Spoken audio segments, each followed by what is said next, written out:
ആകാശവാണി അഖില കേരള റേഡിയോ നാടകോത്സവം കണ്ണൂർ നിലയം അവതരിപ്പിക്കുന്നു മൗനസാക്ഷി.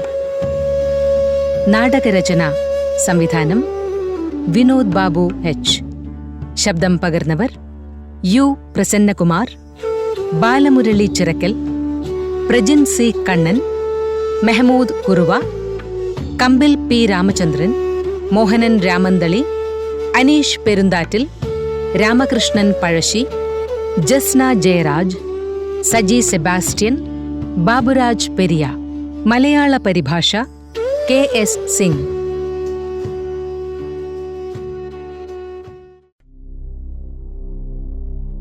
മഹാരാജൻ, മഹാരാജൻ, അങ്ങ് എന്താണ് ഇത്രയും ചിന്താകുലനായിരിക്കുന്നത്? വന്നാലും മന്ത്രി, നമ്മുടെ ചിന്ത മുഴുവൻ നാടിനെക്കുറിച്ചല്ലാതെ മറ്റെന്താണ്? വേറെ ഒന്നുമില്ല. അങ്ങ് എപ്പോഴും ഇങ്ങനെ ആലോചിച്ചു കൊണ്ടിരുന്നാൽ മാറ്റങ്ങൾ സംഭവിക്കുമോ? ഇങ്ങനെ പോയാൽ അവിടെ നിന്റെ ആരോഗ്യസ്ഥിതി എന്താകും? മന്ത്രി, ഈ നാടിന്റെ നന്മ മാത്രമാണ് നമ്മുടെ ആരോഗ്യത്തെക്കാൾ നമുക്ക് മുഖ്യം. മഹാരാജൻ, ഞാൻ പറയുന്നത് എന്തെന്നാൽ... നിർത്തൂ മന്ത്രി. ഇന്നലെ നമ്മൾ ചേർന്ന സഭയിൽ നിങ്ങളും ഉപമന്ത്രിമാരും ചേർന്ന് ആലോചിച്ച് നല്ലൊരു തീരുമാനം ഇന്ന് അറിയിക്കാമെന്ന് പറഞ്ഞിരുന്നില്ലേ? അതെന്തായി? നല്ല തീരുമാനം വല്ലതുമുണ്ടായോ? മഹാരാജൻ, എന്നോട് അങ്ങൊരു കാര്യം അരുളി ചെയ്താൽ ഞാൻ അത് നിറവേറ്റാതിരിക്കുമോ? ഒരു നല്ല തീരുമാനത്തിലെത്തിയിരിക്കുന്നു മഹാരാജൻ. അത് അങ്ങൊന്നിനെ അറിയിക്കാൻ വേണ്ടിയാണ് അങ്ങയുടെ വിശ്രമ സമയം പോലും നോക്കാതെ ഞാൻ വന്നിരിക്കുന്നത്. എന്നോട് ക്ഷമിച്ചാലും. മന്ത്രി, നമ്മുടെ നാടിനെ ഈ പ്രശ്നങ്ങളിൽ നിന്ന് മോചിപ്പിക്കുന്നതുവരെ നമുക്ക് വിശ്രമമില്ല. സമയം പാഴാക്കാതെ എന്താണ് ഉദ്ദേശിക്കുന്നതെന്ന് വേഗം പറയൂ. ഉത്തരവ് മഹാരാജൻ. ഒരു നിമിഷം. ഇന്നലത്തെ സഭയിൽ നമ്മുടെ രാജ്യോപദേശകൻ അഭിമന്യു പങ്കെടുത്തിരുന്നുവോ? ക്ഷമിച്ചാലും മഹാരാജൻ, ഇന്നലത്തെ സഭയിൽ അഭിമന്യു പങ്കെടുത്തിരുന്നില്ല. എന്ത്? അഭിമന്യു പങ്കെടുത്തില്ലെന്നോ? നാം സഭയിൽ നിന്നും തിരിക്കുന്നതിന് മുന്നേ നിങ്ങളോട് പറഞ്ഞിരുന്നതല്ലേ ചർച്ചയിൽ കർശനമായും അഭിമന്യു പങ്കെടുക്കണമെന്ന്? എന്നിട്ട് എന്തുകൊണ്ട് ഇങ്ങനെ സംഭവിച്ചു? അഭിമന്യുവിനെ നിങ്ങൾ സഭ കൂടുന്ന വിവരം അറിയിച്ചിരുന്നില്ലേ? മഹാരാജൻ, അവിടുന്ന് അറിയാത്തതായി ഒന്നും തന്നെ ഇല്ലല്ലോ. അഭിമന്യു ഏതൊരു സഭയിലും എന്തു നല്ല തീരുമാനത്തിനും തടസ്സം നിൽക്കും. അതുമാത്രമല്ല, ഭൂരിപക്ഷത്തിന്റെ അഭിപ്രായത്തിന് ഒരു വിലയും കൽപ്പിക്കാതെ സ്ഥിരമായി തർക്കിക്കുകയും എതിർക്കുകയും ചെയ്യുന്നത് അഭിമന്യു പതിവാക്കിയിരിക്കുന്നു. രാജ്യത്തിന്റെ ഇപ്പോഴത്തെ അവസ്ഥയിൽ പ്രശ്നങ്ങൾക്ക് എത്രയും പെട്ടെന്ന് നല്ലൊരു തീരുമാനം കൈക്കൊള്ളേണ്ടതാണ്. അത് അനിവാര്യമാണ്. അങ്ങനോട് ക്ഷമിക്കണം. ഈ കാരണങ്ങളാലാണ് ഞാൻ അഭിമന്യുവിനെ സഭയിലേക്ക് ക്ഷണിക്കാതിരുന്നത്. തെറ്റാണ് മന്ത്രി, നിങ്ങളുടെ ഊഹം തെറ്റ്. ഭൂരിപക്ഷ അഭിപ്രായത്തിൽ നിന്നും വ്യത്യസ്തമായി ഒരു നിർദ്ദേശമോ നിലപാടോ അഭിമന്യു എടുക്കുന്നുവെങ്കിൽ അത് നമ്മൾ നിസ്സാരമായി തള്ളരുത്. അതീവ ഗൗരവത്തോടെ അതിനെ വിശകലനം ചെയ്യേണ്ടതുണ്ട്. ചിലപ്പോൾ അതായിരിക്കും ഏറ്റവും നല്ല തീരുമാനം. അങ്ങുന്നേ, ഞാൻ പറയാൻ ഉദ്ദേശിക്കുന്നത് എന്തെന്നാൽ... കൂടുതൽ വിശദീകരണം എനിക്ക് ആവശ്യമില്ല. എത്രയും പെട്ടെന്ന് അഭിമന്യുവിനെ വിവരമറിയിക്കുക. നാളെ നടക്കുന്ന രാജസഭയിൽ തീർച്ചയായും അഭിമന്യു ഉണ്ടായിരിക്കണം. ഇതെന്റെ ആജ്ഞയാണ്. ഉത്തരവ്.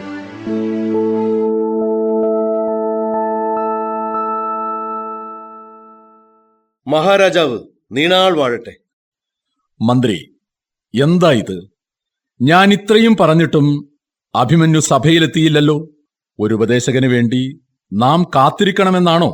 അല്ല, അഭിമന്യു ഇന്നും സഭയിൽ പങ്കെടുക്കേണ്ട എന്ന് നിങ്ങൾ വീണ്ടും തീരുമാനിച്ചോ? ഇല്ല അങ്ങൊന്നേ, അവിടുന്ന് ഉത്തരവിനെ ഞാൻ എങ്ങനെ അനുസരിക്കാതിരിക്കും? മാത്രമല്ല, അത് അങ്ങയുടെ ആജ്ഞയായിരുന്നു. ഞാനത് ശിരസാ വഹിച്ച് അഭിമന്യുവിനെ ധരിപ്പിക്കുകയും ചെയ്തതാണ്. വിവരങ്ങൾ കൃത്യമായി അറിയിക്കുകയുണ്ടായി എന്നും ദൂതൻ എന്നോട് പറഞ്ഞു. എന്നിട്ട് എന്തുകൊണ്ട് അഭിമന്യു സഭയിലെത്തിയില്ല? ഇന്ന് ചേരുന്ന സഭയുടെ പ്രാധാന്യം അറിയിപ്പിൽ വിവരിച്ചിരുന്നോ? എന്റെ ദൈവമേ, ഈ അഭിമന്യു എന്റെ തലയ്ക്ക് വില പറയുമെന്ന് തോന്നുന്നല്ലോ. അവിടുന്ന് കോപിക്കരുത്.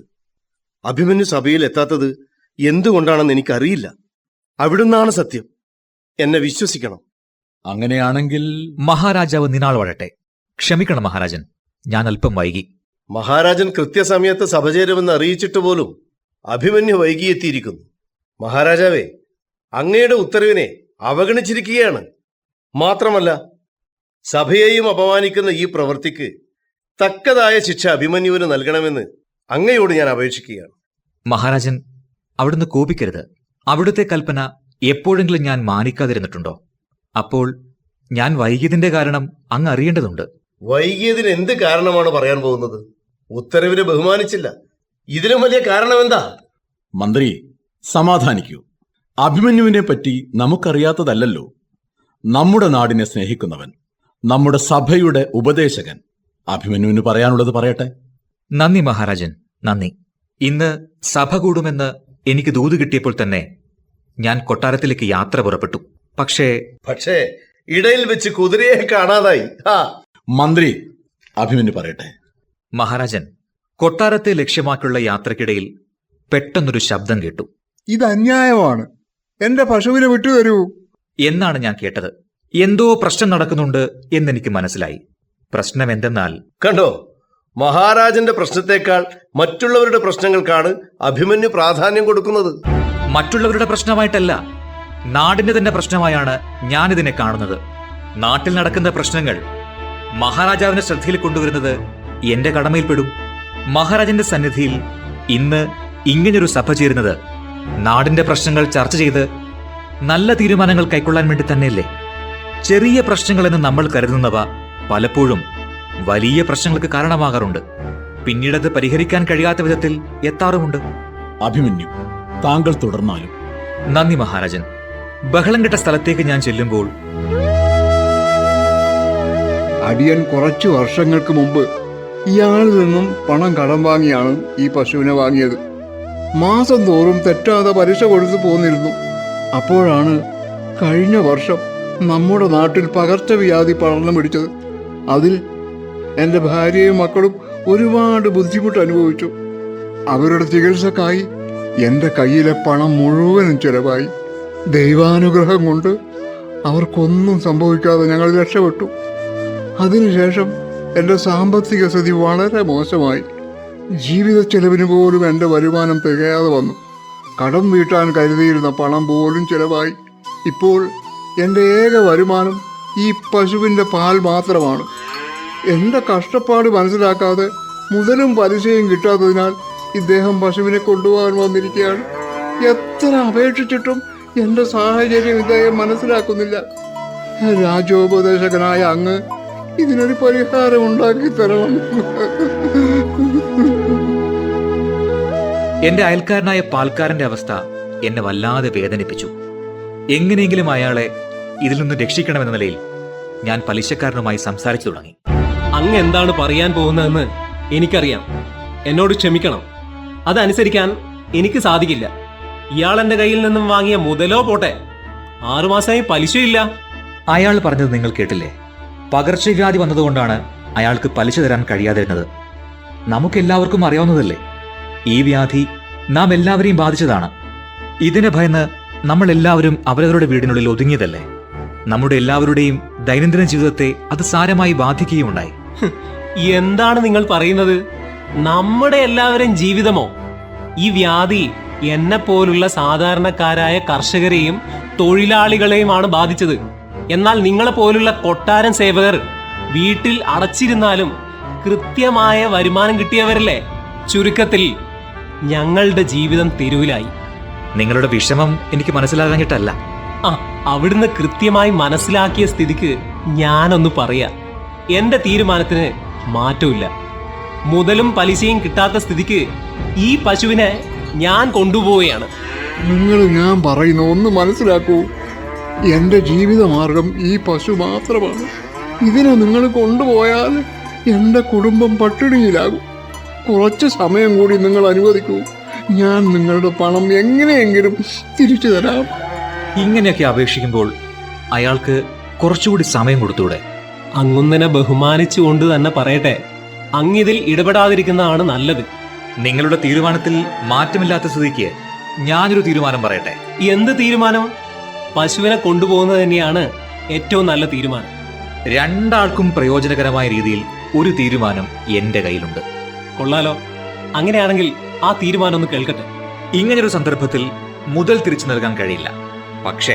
പക്ഷേ എന്താണൊരു പക്ഷേ? പറയാം. പലിശ മാത്രം മുടങ്ങാതെ കിട്ടുന്നതിനൊരു വഴിയുണ്ട്. പലിശ കിട്ടാൻ വഴിയോ? എന്തു വഴി? ധൃതി വെക്കല്ലേ, പറഞ്ഞുതരാം. ദിവസം തോറും ഈ പശുവിന്റെ പാൽ പലിശയായി നിങ്ങൾക്ക് കൊണ്ടുപോകാം. മഹാരാജൻ കേട്ടില്ലേ നമ്മുടെ ഉപദേശകന്റെ ബുദ്ധിപരമായ ഉപദേശം? ഈ ചെറിയ പ്രശ്നത്തിൽ അഭിമന്യു ഇടപെട്ടില്ലായിരുന്നുവെങ്കിൽ ഈ പ്രശ്നം താനേ തീർന്നേനെ. നമ്മുടെ ഉപദേശകന്റെ അതിബുദ്ധിയിൽ ഉദിച്ച തീരുമാനപ്രകാരം പാൽക്കാരന്റെ ദിവസ വരുമാനവും നിലച്ചുപോയി. ഇങ്ങനെയുള്ള ബുദ്ധിമാനെയാണ് മഹാരാജാവ് പ്രശ്നങ്ങൾ തീർക്കാൻ രാജസഭയിലേക്ക് വിളിച്ചു വരുത്തിയിരിക്കുന്നത്. അഭിമന്യു, മന്ത്രി പറഞ്ഞതിൽ എന്താണ് തെറ്റ്? ഈ തീരുമാനം എങ്ങനെയൊരു നല്ല തീരുമാനമാകും? നിങ്ങളുടെ തീരുമാനം പാവം പാൽക്കാരനെ വല്ലാത്തൊരവസ്ഥയിലെത്തിച്ചു. മഹാരാജൻ, ഇപ്പോൾ നമ്മുടെ മന്ത്രി ചിരിച്ചതുപോലെ ആ പലിശക്കാരനും ചിരിച്ചു. ആ പാവം പാൽക്കാരൻ ദുഃഖിതനായി. വിഷമിക്കേണ്ട, പശു നിങ്ങളുടെ കൂടെ തന്നെ ഉണ്ടാകുമെന്ന് ഞാൻ അയാളെ ആശ്വസിപ്പിച്ചു. അവസാനം എന്താണ് അവിടെ നടന്നത്? എന്ത് നടക്കാൻ? ദുഷ്ടനായ പലിശക്കാരൻ ഇന്ന് തന്നെ അയാളുടെ പലിശ വസൂലാക്കുകയാണെന്ന് പറഞ്ഞ് പാൽ കറന്നു കൊടുക്കാൻ ഉത്തരവിട്ടു. അപ്പോൾ ഞാൻ പറഞ്ഞു, ദിവസവും കിട്ടുന്ന പാൽ മാത്രമാണ് നിനക്ക് സ്വന്തം. പാൽക്കാരനോട് പാൽ കറക്കാൻ ഉത്തരവിടാൻ യാതൊരുവിധ അധികാരവും നിനക്കില്ല. എന്നിട്ട് പറയൂ. പറയാം. പാൽ കറക്കുന്നത് ഇത്ര വലിയ ജോലിയോ? ഇന്നത്തെ പലിശ ഇപ്പോൾ തന്നെ വസൂലാക്കുമെന്ന് പറഞ്ഞ് പലിശക്കാരൻ പശുവിനെ കറക്കാൻ തയ്യാറായി. ഒന്ന് വേഗം പറയൂ, എന്താണ് അവസാനം ഉണ്ടായത്? ഒരിക്കൽ പോലും പാൽ കറക്കാത്തവൻ പശുവിന്റെ അകിടിൽ കൈവച്ചാൽ എന്ത് സംഭവിക്കും? അത് സംഭവിച്ചു. പശു കാലുകൊണ്ട് ഒരു തൊഴി കൊടുത്തു. അയ്യോ! ഇതുപോലെയാ അവിടെ കൂടിയിരുന്ന ജനങ്ങൾ പതറിപ്പോയത്. ആ പലിശക്കാരനോ? പലിശക്കാരന് തന്റെ തെറ്റ് മനസ്സിലായി. മുതലും പലിശയും വേണ്ട എന്ന് പറഞ്ഞ് വന്ന വഴി ഓടിപ്പോയി. സബാഷ്! അഭിമന്യു, നിങ്ങളുടെ ബുദ്ധിയിൽ നമുക്ക് അഭിമാനമുണ്ട്. കണ്ടോ മന്ത്രി, നമ്മുടെ അഭിമന്യു തക്ക സമയത്ത് ഇടപെട്ട് കൃത്യമായ തീരുമാനത്തിലാണ് എത്തിയത്. ഇപ്പോൾ മന്ത്രിക്ക് മനസ്സിലായി കാണും നാം എന്തുകൊണ്ടാണ് നിർബന്ധമായും അഭിമന്യു നമ്മുടെ സഭയിലുണ്ടാകണമെന്ന് പറയുന്നതെന്ന്. മഹാരാജൻ, പാൽക്കാരനുണ്ടായ പ്രശ്നങ്ങൾ പോലെ തന്നെയാണ് നമ്മുടെ രാജ്യത്ത് ജനങ്ങളിൽ പലർക്കും പല പ്രശ്നങ്ങളും ഉണ്ടാകുന്നത്. നിങ്ങൾ പറയുന്നത് നമുക്ക് മനസ്സിലാവുന്നുണ്ട്. നാട്ടിൽ നടക്കുന്ന പ്രശ്നങ്ങൾക്കെല്ലാം പരിഹാരം കാണണം. അന്നു കൂടിയ രാജസഭയിലെടുത്ത തീരുമാനങ്ങൾ ചർച്ച ചെയ്യുവാൻ വേണ്ടിയാണ് വീണ്ടും സഭ കൂടിയിരിക്കുന്നത്. രാജസഭ ആരംഭിക്കട്ടെ. മന്ത്രിയും മറ്റംഗങ്ങളും കൂടി ആലോചിച്ചെടുത്ത തീരുമാനം നമുക്കും അഭിമന്യുവിനും കൂടി ഒന്ന് വിശദീകരിച്ചാലും. ഉത്തരവ് മഹാരാജൻ. എന്നും ഐശ്വര്യവും സമൃദ്ധിയും സന്തോഷവും നിറഞ്ഞ നമ്മുടെ രാജ്യം കുറച്ചു കാലമായി വരൾച്ച, പകർച്ചവ്യാധി, കൊല, കൊള്ള തുടങ്ങിയവ കൊണ്ട് വളരെയേറെ ബുദ്ധിമുട്ടുകയാണ്. തന്മൂലം ജനങ്ങൾ വളരെയധികം കഷ്ടതകൾ അനുഭവിക്കുകയാണ് മഹാരാജൻ. ഈ പ്രശ്നങ്ങൾ മുൻനിർത്തി എത്രയും പെട്ടെന്ന് ജനങ്ങളുടെ വിഷമങ്ങൾ തീർക്കും വിധം ഒരു തീരുമാനമെടുക്കുവാനുള്ള ചർച്ചയ്ക്ക് വേണ്ടി സഭാംഗങ്ങളോട് നാം ഉത്തരവിട്ടിരുന്നു. മഹാരാജന്റെ കൽപ്പനപ്രകാരം എന്റെ നേതൃത്വത്തിൽ മറ്റംഗങ്ങളോട് കൂടി ആലോചിച്ച് ഒരു നല്ല തീരുമാനം എടുത്തിരിക്കുന്നു. അവിടുന്ന് സമ്മതിച്ചാൽ ഈ തീരുമാനം നടപ്പിലാക്കാവുന്നതാണ്. മന്ത്രി, ധൃതി വെക്കാതെ തീരുമാനം എന്തെന്നറിയിച്ചാൽ മഹാരാജനും നിങ്ങളും ഞാനും ചേർന്ന് ചർച്ച ചെയ്ത് ഇത് നടപ്പിലാക്കണോ വേണ്ടയോ എന്ന് തീരുമാനിക്കാവുന്നതാണ്. ഞാൻ പറഞ്ഞതിൽ തെറ്റില്ലല്ലോ അങ്ങുന്നേ? ഇതിലെന്താണ് തെറ്റ്? സഭയിലെടുക്കുന്ന ഓരോരോ തീരുമാനങ്ങളും പലവട്ട ചർച്ചകൾക്കൊടുവിൽ ജനങ്ങളുടെ നന്മയ്ക്ക് വേണ്ടിയാണ് നടപ്പിലാക്കുന്നത്. അതാണ് നമ്മുടെ കീഴ്വഴക്കം. മഹാരാജൻ, നമ്മുടെ രാജ്യത്തെ പ്രധാനപ്പെട്ട ദേവീക്ഷേത്രം വേണ്ട രീതിയിൽ നടത്തിപ്പില്ലാത്തതിന്റെ ഭാഗമായി വളരെ മോശം അവസ്ഥയിലായിരിക്കുന്നു. ഒരു രാജ്യത്തിന്റെ ഐശ്വര്യത്തിന് ദൈവാനുഗ്രഹം പ്രധാനമാണ്. ദേവിയുടെ ആചാരാനുഷ്ഠാനങ്ങൾ മുടങ്ങാതെ കൃത്യതയോടെ ചെയ്യേണ്ടതാണ്. പക്ഷേ നമ്മൾ രാജ്യകാര്യങ്ങളിൽ മാത്രം ഒഴുകിയതിനാൽ ക്ഷേത്രകാര്യങ്ങളിൽ ശ്രദ്ധിക്കുവാൻ കഴിയാതെ പോയി. അതിന്റെ ഫലമായി ദേവി കോപാകുലയാണ്. ദേവീ കോപത്താൽ നമ്മുടെ രാജ്യത്ത് പല പ്രശ്നങ്ങളും ഉണ്ടായിക്കൊണ്ടിരിക്കുകയാണ്. തന്മൂലം ജനങ്ങൾ കഠിന ദുഃഖത്തിലാണ്. ജനങ്ങളുടെ ദുഃഖത്തിന് പരിഹാരമുണ്ടാകണമെങ്കിൽ ഉടനടി ക്ഷേത്ര പുനരുദ്ധാരണവും പരിഹാരങ്ങളും നടത്തി പുനഃപ്രതിഷ്ഠ നടത്തേണ്ടതാണ്. ഇതാണ് മന്ത്രിസഭാ തീരുമാനം. മന്ത്രി, നിങ്ങൾ എന്താണ് ഈ പറയുന്നത്? ദേവി വിഗ്രഹം മാറ്റി പുതിയ വിഗ്രഹം പ്രതിഷ്ഠിക്കണമെന്നോ? അതേ മഹാരാജൻ, ഇത് സഭയുടെ തീരുമാനം മാത്രമല്ല, പണ്ടുകാലം മുതൽ നമ്മുടെ നാട്ടിലെ നന്മ തിന്മകൾ കൃത്യമായി ഗണിച്ചു തന്നിട്ടുള്ള മഹാജ്യോതിഷകളുടെ അഭിപ്രായം കൂടിയാണ്. അഭിമന്യു, ഇക്കാര്യത്തിൽ താങ്കളുടെ അഭിപ്രായം? ക്ഷമിച്ചാലും മഹാരാജൻ, ബഹുമാനപ്പെട്ട മന്ത്രി പറഞ്ഞിരിക്കുന്നത് ഒരു ഊഹം മാത്രമാണ്. ഇത് പ്രശ്നപരിഹാരത്തിനുള്ളൊരു തീരുമാനമായി അംഗീകരിക്കാൻ എനിക്ക് ബുദ്ധിമുട്ടുണ്ട്. ക്ഷമിക്കണം മഹാരാജൻ, ഭൂരിപക്ഷം ചേർന്ന് ആലോചിച്ചെടുത്ത ഒരു നല്ല തീരുമാനത്തെ വെറും ഒരു ഊഹം എന്ന് പറഞ്ഞ് മന്ത്രിസഭയെ അഭിമന്യു അപമാനിച്ചിരിക്കുന്നു. ഇത് മഹാരാജനെ അപമാനപ്പെടുത്തുന്നതിന് തുല്യമാണ്. ഇതിനെ ശക്തിയുക്തം ഞാൻ എതിർക്കുന്നു. മന്ത്രി സമാധാനപ്പെടും. അഭിമന്യു തന്റെ അഭിപ്രായത്തെ മുഴുമിപ്പിക്കട്ടെ. നന്ദി മഹാരാജൻ. നമ്മുടെ രാജ്യത്ത് പല വിധത്തിലുമുള്ള പ്രശ്നങ്ങളുണ്ട്. ഈ പ്രശ്നങ്ങൾക്കെല്ലാം ഒരേ ഒരു പ്രതിവിധിയായി മന്ത്രി കാണുന്നത് ദേവീക്ഷേത്രമാണ്. ഇത് അംഗീകരിക്കുവാൻ കഴിയില്ല. നിങ്ങൾ എന്താണ് ഉദ്ദേശിക്കുന്നത്? പറയാം മഹാരാജൻ. ജനങ്ങൾക്ക് അസുഖം വന്നാൽ വൈദ്യനുമായി ചർച്ച ചെയ്ത് രോഗമെങ്ങനെ ഭേദമാക്കണമെന്ന് ആലോചിക്കേണ്ടതാണ്. വരൾച്ച വന്നാൽ കൃഷിക്കാർക്കും ജനങ്ങൾക്കും ഉണ്ടായ നഷ്ടം കണ്ടെത്തി നഷ്ടപരിഹാരം നൽകുകയും വീണ്ടും നഷ്ടങ്ങൾ ഉണ്ടാകാതിരിക്കാനുള്ള മുൻകരുതലുകൾ എടുക്കുകയും വേണം. അതിനെക്കുറിച്ച് ആലോചിക്കേണ്ടതുണ്ട്. നാട്ടിൽ കൊല, കൊള്ള എന്നിവയൊക്കെ കാരണം ഭയപ്പെട്ട് ജീവിക്കുന്ന ജനങ്ങൾക്കായി കാവൽപ്പടയെ കൂടുതൽ ശക്തിപ്പെടുത്തണം. ഇതുപോലെ ഓരോ പ്രശ്നങ്ങൾക്കും വെവ്വേറെ പരിഹാരങ്ങളുള്ളപ്പോൾ അഭിമന്യുവിന്റെ സംസാരത്തിൽ പ്രശ്നങ്ങളെല്ലാം മനുഷ്യന്മാർക്ക് തന്നെ തീർക്കാൻ പറ്റുമെന്നാണോ?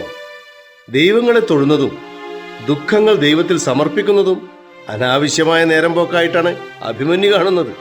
ഇത് മാത്രമല്ല, ദേവിയിലുള്ള വിശ്വാസത്തെ കളിയാക്കുന്നത് പോലെയാണ് അഭിമന്യുവിന്റെ സംസാരം. ഇല്ല, മന്ത്രി എന്നെ തെറ്റിദ്ധരിച്ചിരിക്കുന്നു. ഞാൻ ദൈവവിശ്വാസത്തിന് എതിരല്ല. എന്റെ അഭിപ്രായം നിങ്ങൾക്ക് തെറ്റായി തോന്നിയതിൽ എന്നോട് ക്ഷമിക്കൂ. മാനുഷിക ശക്തിക്കപ്പുറം ഒരു ശക്തിയുണ്ട് എന്ന് വിശ്വസിക്കുന്നയാളാണ് ഞാൻ. നിങ്ങളുടെ രണ്ടുപേരുടെയും നിർദ്ദേശങ്ങൾ നാം മനസ്സിലാക്കുന്നു. ഈ രാജ്യത്തിന്റെ രാജാവ് എന്ന നിലയിൽ ഇവിടെ എന്തു ചെയ്യുമ്പോഴും ദേവിയുടെ അനുഗ്രഹം വേണമെന്ന് നാടിന്റെ ഇപ്പോഴത്തെ അവസ്ഥ വെച്ച് നാം മനസ്സിലാക്കിയിരിക്കുന്നു. അതുകൊണ്ട് ക്ഷേത്ര പുനരുദ്ധാരണവും ദേവീ വിഗ്രഹ പുനഃപ്രതിഷ്ഠയും നടത്താനുള്ള മന്ത്രിസഭയുടെ തീരുമാനത്തെ അംഗീകരിച്ച് അത് നടപ്പിലാക്കാനുള്ള ഉത്തരവിടുന്നു. മഹാരാജൻ നീണാൾ വാഴട്ടെ. നാടിന്റെ ഐശ്വര്യത്തിന് വേണ്ടി മഹാരാജാവ് എടുത്ത ഈ തീരുമാനത്തിന് കാലം സാക്ഷിയാകട്ടെ. സഭയുടെ തീരുമാനം നടപ്പിലാക്കുവാൻ ഇന്ന് തന്നെ എന്റെ ജോലി തുടങ്ങുകയാണ്. അഭിമന്യു, എന്താ ഒരു മൗനം? നമ്മുടെ തീരുമാനത്തിൽ അഭിപ്രായ വ്യത്യാസമുണ്ടോ? അങ്ങയുടെ തീരുമാനത്തെ ഞാൻ മാനിക്കുന്നു. മഹാരാജൻ നീണാൾ വാഴട്ടെ. വളരട്ടെ നമ്മുടെ നാട്. മഹാരാജന്റെ ഉത്തരവ് പ്രകാരം എല്ലാം നന്നായി നടക്കട്ടെ. ദേവിയുടെ അനുഗ്രഹം ഉണ്ടാകും. മന്ത്രി, ക്ഷേത്രത്തിന്റെ പുനർനിർമ്മാണത്തിനും മറ്റും വേണ്ട ചെലവുകൾ എത്രയെന്ന് ഉടനെ അറിയിക്കുക. ഇക്കാര്യത്തിൽ യാതൊരുവിധ കുറവുകളും ഉണ്ടാകാൻ പാടില്ല. ഉത്തരവ് മഹാരാജൻ. മന്ത്രി, മറ്റൊരു പ്രധാനപ്പെട്ട വിഷയം, ദേവിയുടെ വിഗ്രഹം പണിയാൻ ആരെയാണ് ഏൽപ്പിക്കുന്നത്? അതിലൊരു വിധത്തിലുള്ള ആശങ്കയും വേണ്ട മഹാരാജൻ. നമ്മുടെ ക്ഷേത്രങ്ങൾ, അരമനകൾ ഇവയെല്ലാം പാരമ്പര്യമായി ചെയ്തു വരുന്ന വിശ്വകർമ്മികളുടെ മകൻ ഒരാളുണ്ട്. ശില്പി കൂടിയാണ്. ചുരുക്കത്തിൽ പറഞ്ഞാൽ നമ്മുടെ ക്ഷേത്രത്തിലെ ഇപ്പോഴുള്ള ദേവീ വിഗ്രഹം ഉണ്ടാക്കിയ ആളുടെ മകൻ. മന്ത്രി, നിങ്ങൾ പറയുന്നത്? അതേ മഹാരാജൻ, അവിടുന്ന് ഊഹിക്കുന്നത് ശരിയാ. ഞാൻ പറഞ്ഞത് ഗൗതമനെ കുറിച്ചാണ്. ഓ, ഗൗതമനോ? കഴിവുറ്റ ശില്പിയാണ്. ക്ഷേത്രവിധികളിലും ശില്പശാസ്ത്രത്തിലും പരിജ്ഞാനമുള്ളവൻ. അദ്ദേഹത്തിന്റെ ഓരോ ശില്പവും വേറിട്ട കലാസൃഷ്ടികളാണ്. ആ ശില്പങ്ങൾ നമ്മുടെ രാജ്യത്ത് മാത്രമല്ല മറ്റു രാജ്യങ്ങളിലും പ്രശസ്തമാണ്. പക്ഷെ മന്ത്രി, മഹാരാജൻ, ഗൗതമന്റെ പ്രായം ഇതിനെല്ലാം സമ്മതിക്കുമോ? ഉത്തരവാദിത്വം നിറഞ്ഞ പണിയല്ലേ ഇത്? അഥവാ ഏറ്റെടുത്താൽ പോലും നമ്മൾ ഉദ്ദേശിക്കുന്ന കാലയളവിനുള്ളിൽ പണി തീർത്തു തരുവാൻ അദ്ദേഹത്തിന് കഴിയുമോ? തെല്ലും സംശയം വേണ്ട മഹാരാജൻ. ഗൗതമന് വയസ്സായെങ്കിലും അദ്ദേഹത്തിന്റെ കലാവാസനയ്ക്ക് വയസ്സായിട്ടില്ല. അദ്ദേഹത്തെ പോലെ കണക്കും ശാസ്ത്രവും ഒപ്പിച്ച് വിഗ്രഹം ഉണ്ടാക്കുന്ന ഒരാൾ ഇന്ന് ഈ തലമുറയിൽ കാണുക പ്രയാസമാണ് മഹാരാജൻ. ഇത്രയും നേരം ഞാനും മന്ത്രിയും തമ്മിലാണ് സംസാരിച്ചു കൊണ്ടിരിക്കുന്നത്. അഭിമന്യു അഭിപ്രായമൊന്നും പറഞ്ഞില്ല. ഗൗതമൻ കഴിവുറ്റൊരു ശില്പിയാണ്, ഒരു സംശയവുമില്ല. വാർദ്ധക്യം എന്ന കാരണം പറഞ്ഞ് അദ്ദേഹം നിരാകരിക്കില്ല. പക്ഷേ എന്താണൊരു പക്ഷേ? കലാകാരന്മാർ അവരുടെ കഴിവുകൾ വെളിപ്പെടുത്തുന്നത് കലകളിലൂടെയാണ്. സൃഷ്ടിയുടെ സമയത്ത് അവർ മറ്റൊരു ചിന്തയിലേക്കും പോകാതെ അതിൽ മാത്രമായിരിക്കും ശ്രദ്ധ. കുടുംബം, പണം ഒന്നിനെയും കുറിച്ച് ചിന്തിക്കില്ല. അവരുടെ ജീവിതം കലയ്ക്ക് വേണ്ടി ഒഴിഞ്ഞുവെച്ചതാണ്. പക്ഷേ വാർദ്ധക്യകാലത്താണ് അവർ കടന്നുവന്ന ജീവിത നഷ്ടങ്ങളെക്കുറിച്ച് ഓർക്കുന്നത്. മഹാരാജൻ ചോദിച്ച കാര്യങ്ങൾക്ക് അഭിമന്യു പരസ്പര ബന്ധമില്ലാതെ എന്തൊക്കെയോ പറഞ്ഞുകൊണ്ടിരിക്കുന്നു. മഹാരാജൻ, പരസ്പര ബന്ധമുള്ള കാര്യങ്ങൾ തന്നെയാണ് ഞാൻ പറയുന്നത്. വാർദ്ധക്യത്തിലെത്തിയ കലാകാരന്മാരെ സമൂഹം മാത്രമല്ല, ഭരണത്തിലിരിക്കുന്നവരും അംഗീകരിക്കാറില്ല. അതുകൊണ്ട് തന്നെ അവരുടെ ജീവിതം ദുരിതപൂർണമാണ്. ഗൗതമന്റെ കാര്യം തന്നെ നോക്കൂ. ഒരു കാലത്ത് പേരും പ്രശസ്തിയും ഉണ്ടായിരുന്ന ആ മികച്ച കലാകാരന് തന്റെ മകളുടെ വിവാഹം നടത്താനുള്ള കഴിവ് പോലും ഇപ്പോഴില്ല. ഇതുപോലെ ഒരുപാട് കലാകാരന്മാർ നമ്മുടെ രാജ്യത്തുണ്ട്. ഇത്തരം കലാകാരന്മാരെ സഹായിക്കുന്നതിനായി സ്ഥിരമായൊരു വരുമാന പദ്ധതി കൂടി നമുക്ക് നടപ്പിലാക്കേണ്ടതുണ്ട്. തീർച്ചയായും നമ്മുടെ രാജ്യത്തിന്റെ കലാസാംസ്കാരിക പ്രശസ്തി ലോകം മുഴുവനും നിറഞ്ഞു നിൽക്കുന്നത് ഇത്തരത്തിലുള്ള കലാകാരന്മാരുടെ പ്രയത്നത്തിന്റെ ഫലമാണ്. അതിന്റെ പ്രതിഫലം തീർച്ചയായും അവരിൽ എത്തിച്ചേരേണ്ടതാണ്. അവരുടെ ദുരിതം അത് നമ്മയും കൂടി ബാധിക്കുന്നതാണ്. അതിന് നാം ഒരിക്കലും ഇടവരുത്തില്ല. അഭിമന്യു, നാളെ തന്നെ നാം ഗൗതമന്റെ വീട്ടിൽ ചെന്ന് പ്രശ്നങ്ങൾക്ക് വേണ്ട പരിഹാരം കാണണം. മഹാരാജൻ, ഒരു ശില്പിയുടെ വീട്ടിൽ അങ്ങൊന്ന് പോകണമോ? അതിലെന്താണ് തെറ്റ്? ഇത് സാധാരണ കാര്യങ്ങൾ പോലെയല്ല, ക്ഷേത്ര പുനർനിർമ്മാണ കാര്യമാണ്. അതുകൊണ്ട് തന്നെ ഗൗതമന്റെ വീട്ടിൽ പോകുന്നതിൽ ഒരു തെറ്റുമില്ല. അങ്ങനെ ചെയ്യുന്നതാണ് ഉചിതവും. ഉത്തരവ് മഹാരാജൻ, അങ്ങനെയാവാം. അച്ഛാ, അച്ഛനെ കാണാൻ മഹാരാജാവ് എഴുന്നള്ളുന്നു. എന്ത്? മഹാരാജൻ നമ്മുടെ വീട്ടിലേക്കോ? അതെ അച്ഛാ. എനിക്കൊന്നും മനസ്സിലാവുന്നില്ല. രാജാവിന് ഒരാളെ കാണണമെന്നുണ്ടെങ്കിൽ അയാൾ കൊട്ടാരത്തിലേക്ക് ചെല്ലണം, അതല്ലേ പതിവ്. എന്നാൽ മഹാരാജാവ് നമ്മുടെ ഭവനത്തിലേക്ക് വരുന്നു. എന്തായാലും ശരി, ഞാൻ അദ്ദേഹത്തെ സ്വീകരിക്കട്ടെ. നീ അകത്തേക്ക് ചെല്ലൂ. ശരി അച്ഛാ. മഹാരാജൻ നീണാൾ വാഴട്ടെ. ഈ പാവപ്പെട്ട പ്രജയെ കാണാൻ അവിടുന്ന് അടിയന്റെ ഭവനത്തിലേക്ക് എഴുന്നള്ളുന്നത് അടിയൻ ഭാഗ്യമായി കാണുന്നു. അങ്ങയെ അടിയൻ താഴ്മയോടെ വരവേൽക്കുന്നു. മഹാരാജൻ ഒരു ഓല കൊടുത്തയച്ചിരുന്നുവെങ്കിൽ അടുത്ത നിമിഷം അടിയൻ കൊട്ടാരത്തിൽ എത്തുമായിരുന്നല്ലോ. ഗൗതമ, തലമുറകളായി താങ്കളും താങ്കളുടെ കുടുംബവും ചെയ്തിട്ടുള്ള ക്ഷേത്രപ്പണികളും ശില്പങ്ങളും നമുക്ക് വിലമതിക്കാൻ കഴിയാത്തവയാണ്. കാലങ്ങൾ കഴിഞ്ഞിട്ടും താങ്കളുടെ കലാസൃഷ്ടികൾ പുറം രാജ്യങ്ങളിലും നമ്മുടെ രാജ്യത്തിന്റെ യശസ് വർദ്ധിപ്പിച്ചുകൊണ്ടേയിരിക്കുന്നു. അങ്ങനെയുള്ളൊരു കലാകാരനെ നമ്മുടെ അരമനയിൽ വിളിച്ചു വരുത്തി സംസാരിക്കുന്നത് മര്യാദകേടായി നാം കാണുന്നു. അതുമാത്രമല്ല, ഒരാളുടെ സഹായം ചോദിക്കുമ്പോൾ നമ്മൾ ചെന്ന് ചോദിക്കുക, അതാണല്ലോ മുറ. എന്റെ ദൈവമേ, ഞാൻ എന്താണ് ഈ കേൾക്കുന്നത്? മഹാരാജാവിന് അടിയന്റെ സഹായമോ? സഹായം ചെയ്യാൻ അടിയന്റെ കയ്യിൽ എന്താണുള്ളത്? ഗൗതമ, ഭയപ്പെടാതെ. മഹാരാജൻ ഇന്ന് നിങ്ങളുടെ ഭവനം തേടി വന്ന് ആവശ്യപ്പെടുന്ന സഹായം നിങ്ങൾക്ക് മാത്രം ചെയ്യാൻ സാധിക്കുന്ന ഒന്നാണ്. അങ്ങയുടെ വാക്കുകൾ അടിയനെ കൂടുതൽ പരിഭ്രാന്തനാക്കുന്നു. താങ്കളിൽ പരിഭ്രമിക്കേണ്ട കാര്യമൊന്നുമില്ല. ഞാൻ നിങ്ങൾക്ക് വിശദമായി പറഞ്ഞു തരാം. അതായത്, നമ്മുടെ നാട് ഒരുപാട് പ്രശ്നങ്ങളിലൂടെ കടന്നുപോയിക്കൊണ്ടിരിക്കുകയാണ്. ആ പ്രശ്നങ്ങൾ അവസാനിപ്പിക്കാനുള്ള ഒരേയൊരു മാർഗം നമ്മുടെ ക്ഷേത്ര പുനരുദ്ധാരണമാണെന്ന് രാജസഭ ചേർന്ന് ഒരേ സ്വരത്തിൽ തീരുമാനമെടുത്തിരിക്കുന്നു. മഹാരാജനും അതിന് സമ്മതം തന്നിരിക്കുന്നു. ക്ഷേത്ര പുനർനിർമ്മാണവും അതോടൊപ്പം പുതിയ ദേവി വിഗ്രഹവും നിങ്ങൾ ഉണ്ടാക്കി തരണം. അത് നിങ്ങൾ നാടിന് ചെയ്യുന്ന വലിയ ഉപകാരമായിരിക്കും. അത് പറയുവാൻ വേണ്ടിയാണ് ഞങ്ങൾ ഇപ്പോൾ നിങ്ങളുടെ ഭവനത്തിലെത്തിയിരിക്കുന്നത്. നാം പറയാനുദ്ദേശിച്ച കാര്യങ്ങൾ അഭിമന്യു വിശദീകരിച്ചു കഴിഞ്ഞു. ഇപ്പോ ഗൗതമന് കാര്യങ്ങളെല്ലാം മനസ്സിലായി കാണുമെന്ന് കരുതുന്നു. എന്തു പറ്റി ഗൗതമ? എന്താ മിണ്ടാതിരിക്കുന്നത്? ക്ഷമിക്കണം മഹാരാജൻ. ഇദ്ദേഹം പറഞ്ഞുകൊണ്ടിരിക്കുമ്പോൾ ചെറുപ്പത്തിൽ അച്ഛൻ ഇപ്പോഴത്തെ ദേവീ വിഗ്രഹം ഉണ്ടാകുന്ന രംഗം അറിയാതെ അടിയന്റെ മനസ്സിലൂടെ കടന്നുപോയി. ശില്പവിദ്യയിൽ അടിയന്റെ ആരംഭ കാലഘട്ടമായിരുന്നു അത്. ആ വിഗ്രഹം ഉണ്ടാക്കുമ്പോൾ അതിൻ്റെ കണക്കുകൾ അപ്പോഴേ എനിക്കും പഠിപ്പിച്ചു തരുമായിരുന്നു. വെറുമൊരു കല്ലിനെ എല്ലാവരും തൊഴുന്ന ദൈവമാക്കി മാറ്റാമെന്ന് അച്ഛനിൽ നിന്ന് ഞാൻ അന്നേ പഠിച്ചു. അന്നു മുതൽ അടിയനുണ്ടാക്കിയ ശില്പങ്ങൾക്കും നമ്മുടെ ക്ഷേത്രത്തിലെ ദേവീ വിഗ്രഹത്തിനും തമ്മിൽ ചിരകാല ബന്ധമുണ്ട്. ആ ബന്ധം അറിയാവുന്നതുകൊണ്ടാണ് ഞങ്ങൾ നിങ്ങളുടെ ഭവനത്തിൽ വന്നിരിക്കുന്നത്. നിങ്ങളുടെ അച്ഛൻ നിർമ്മിച്ച ദേവീ വിഗ്രഹത്തിന് കാലപ്പഴക്കത്താലും പ്രകൃതി ദുരന്തങ്ങളാലും കേടുപാടുകൾ സംഭവിച്ചിരിക്കുന്നു. രാജ്യത്തെ പ്രശ്നങ്ങൾക്ക് ഇതും ഒരു കാരണമായി കാണുന്നു. അതുകൊണ്ട് നാടിന്റെ നന്മയ്ക്കായി ക്ഷേത്രത്തിന്റെ പുനർനിർമ്മാണവും പ്രതിഷ്ഠയും ഉടനെ തന്നെ നടത്തുവാൻ തീരുമാനിച്ചിരിക്കുകയാണ്. അങ്ങ് എന്താണ് ഈ പറയുന്നത്? വിഗ്രഹ നിർമ്മാണം പെട്ടെന്ന് ചെയ്തു തീർക്കുവാൻ പറ്റിയ ഒരു പണിയല്ല. അതൊരു ഉപാസനയാണ്. ശില്പശാസ്ത്ര വിധിപ്രകാരം കഠിന വ്രതാനുഷ്ഠാനങ്ങളോടെയാണ് ദേവീ വിഗ്രഹം നിർമ്മിക്കുന്നത്. അപ്പോൾ മാത്രമേ ദേവീരൂപം ശില്പിയുടെ മനസ്സിൽ തെളിയൂ. നിർമ്മാണ സമയത്ത് വിഗ്രഹത്തിന് ചെറിയ പിഴവ് സംഭവിച്ചാൽ പോലും അത് നമ്മുടെ രാജ്യത്തിന് വലിയ ദോഷമായി മാറും. ഇതെല്ലാം അറിയുന്നത് കൊണ്ടല്ലേ നിങ്ങളെ തന്നെ കാണുവാൻ ഞങ്ങൾ വന്നത്. ശില്പകലയിൽ ലോകപ്രശസ്തി നേടിയ നിങ്ങളിൽ നിന്നും എങ്ങനെയാണ് പിഴവ് സംഭവിക്കുക? അതൊക്കെ ഒരു കാലം. പക്ഷേ ഇപ്പോൾ അടിയന് വാർദ്ധക്യം പിടികൂടിയിരിക്കുന്നു. കണ്ടില്ലേ അടിയന്റെ കൈകൾ വിറച്ചുകൊണ്ടിരിക്കുന്നത്? ഈ കൈകൊണ്ട് ഉളി പിടിച്ച് കല്ലു ചെത്താൻ പറ്റുമോ?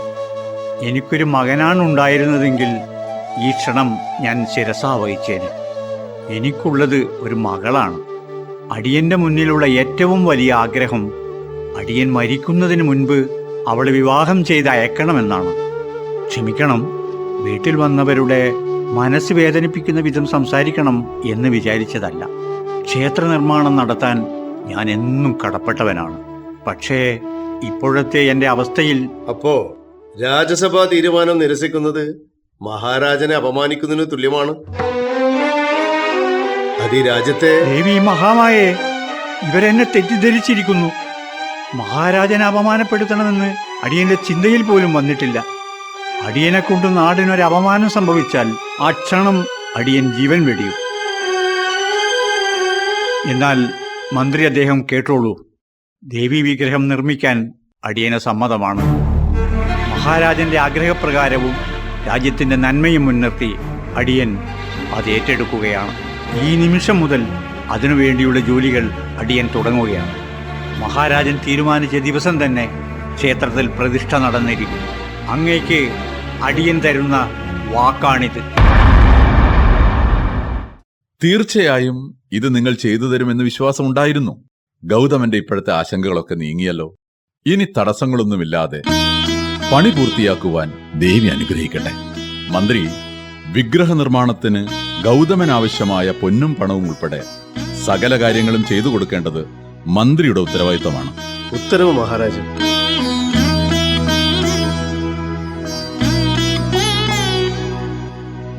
മന്ത്രി, ക്ഷേത്രത്തിന്റെ നിർമ്മാണ പ്രവർത്തനങ്ങൾ ഏതുവരെയായി?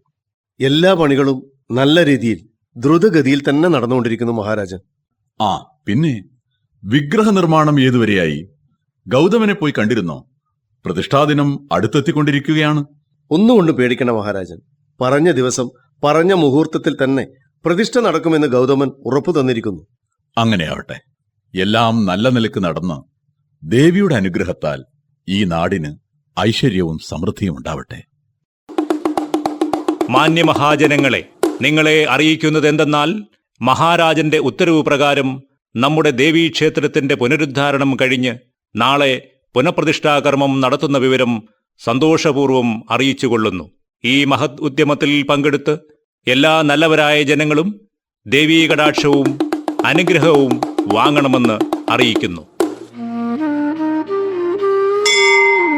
അമ്മേ ദേവി, എന്തൊരു ചൈതന്യം! ദേവിയുടെ മുഖം കാണുന്ന ഈ നിമിഷത്തിൽ നമ്മുടെ മനസ്സിൽ സങ്കടങ്ങൾ മാറി സന്തോഷം അലയടിച്ചു തുടങ്ങി. പ്രിയപ്പെട്ട പ്രജകളെ, അമ്മയുടെ മുഖത്ത് നവ്യമായൊരു ചൈതന്യം ജ്വലിച്ചുകൊണ്ടിരിക്കുന്നു. ഈ ചൈതന്യം ഉണ്ടാവാൻ നമ്മുടെ ഗൗതമൻ ഒരുപാട് കഷ്ടപ്പെട്ടിട്ടുണ്ട്. ഈ പ്രായത്തിലും നമ്മുടെ ആഗ്രഹത്തിന് തടസ്സം പറയാതെ ദേവി വിഗ്രഹം പരിപൂർണ ചൈതന്യത്തോടെ പൂർത്തീകരിച്ചു. ഇതൊരു വിഗ്രഹം മാത്രമല്ല, ഇതിൽ ജീവൻ തുടിക്കുന്നു. അത് നമുക്ക് അനുഭവിക്കാൻ കഴിയുന്നുണ്ട്. നമ്മുടെ പ്രജകൾക്ക് വേണ്ടി ഒന്നുകൂടി ഗൗതമനെ നമ്മുടെ നന്ദി അറിയിച്ചുകൊള്ളുന്നു. ഈ രാജ്യത്തിന്റെ രാജാവായ നാം വാക്കു നൽകുന്നു. ക്ഷേത്രത്തിന്റെ എല്ലാ കാര്യങ്ങളും സമയാസമയങ്ങളിൽ വിധിപ്രകാരം നടത്തുന്നതാണ്. നമ്മുടെ പിൻതലമുറയും ആചാരാനുഷ്ഠാനങ്ങൾ ക്ഷേത്രകാര്യങ്ങളിൽ പാലിക്കേണ്ടതാണ്. ഇത് ഒരു വാക്കുമാത്രമായി കാണരുത്. ഇത് നമ്മുടെ ഉത്തരവാണ്. ദേവിയുടെ അനുഗ്രഹത്താൽ നമ്മുടെ നാടിനും പ്രജകൾക്കും സർവൈശ്വര്യങ്ങളും ഉണ്ടാകട്ടെ.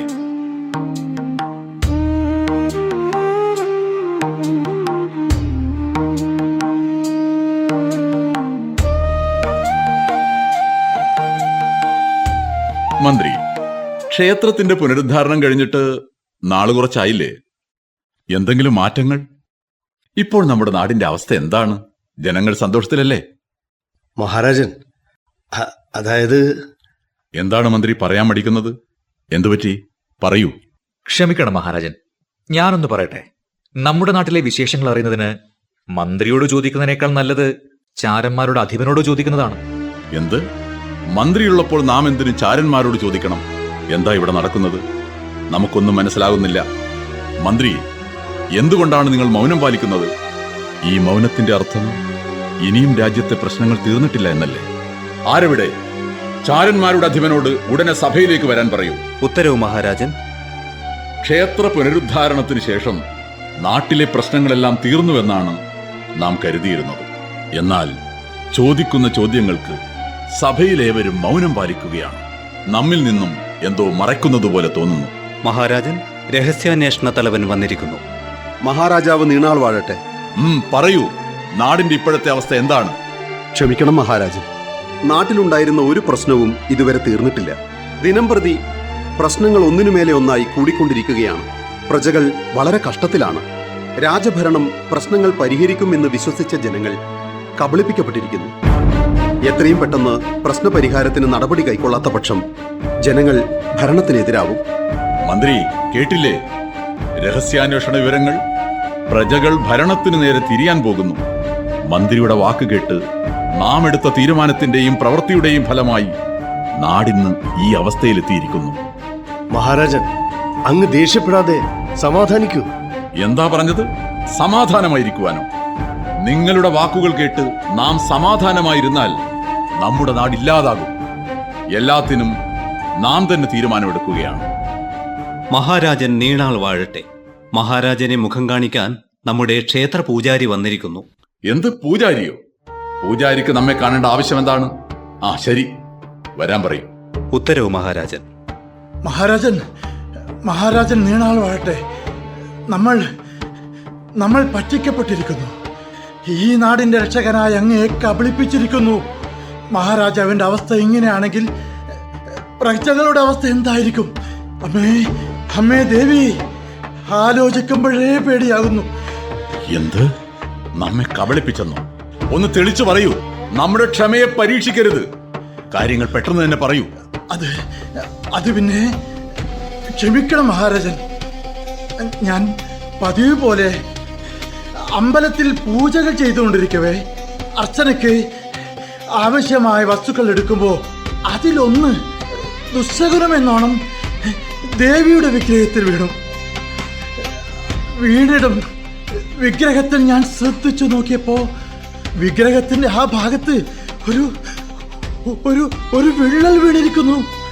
ദേവി, എന്താ ഈ അവസ്ഥ?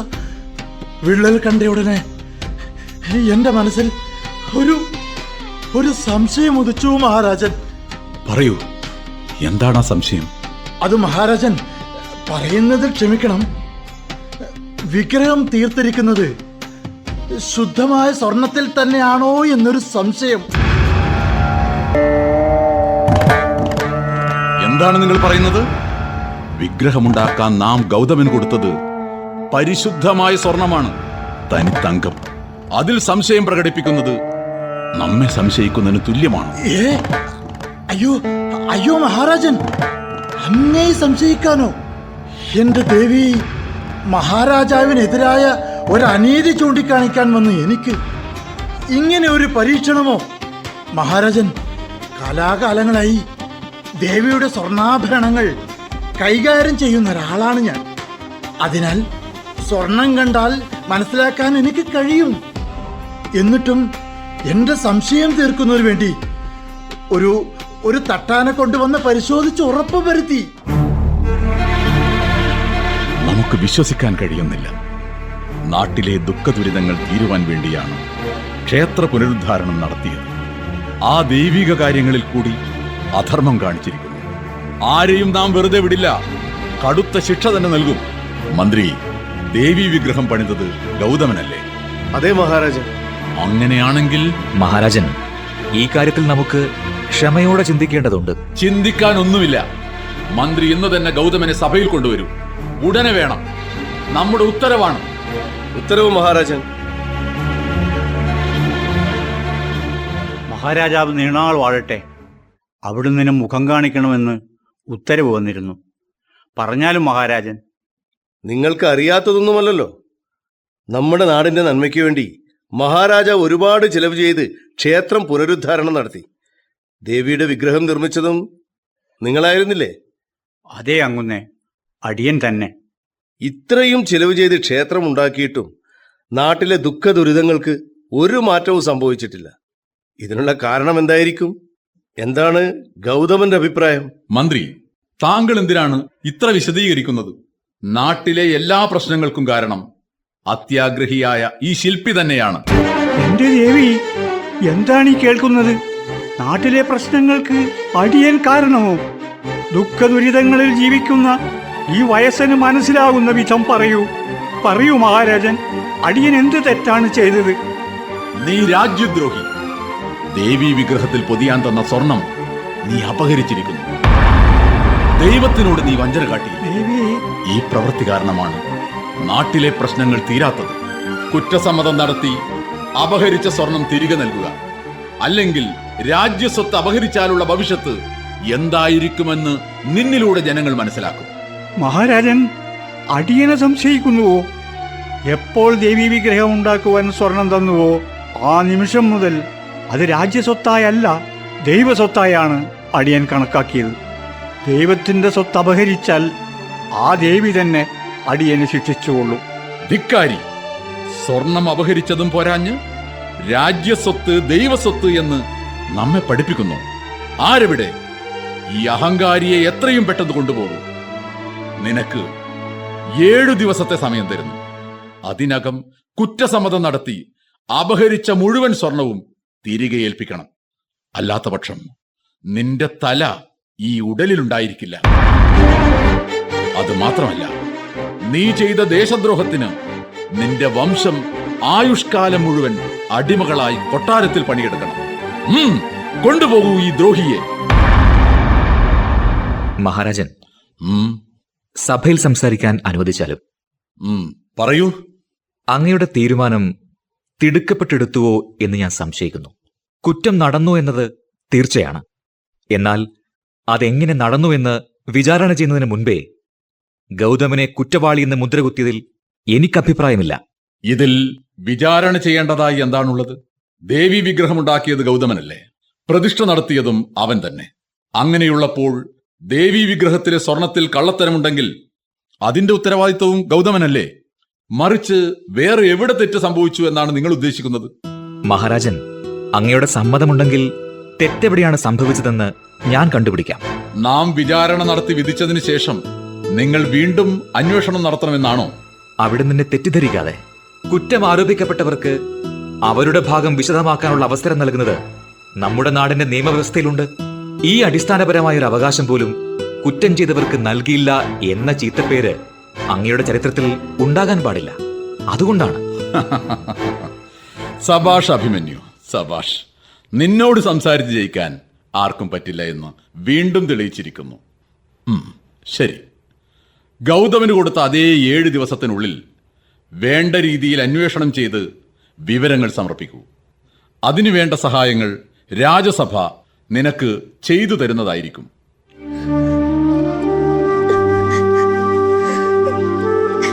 അഭയ, കരയാതെ. കരയാതെ എന്ത് ചെയ്യാനാ?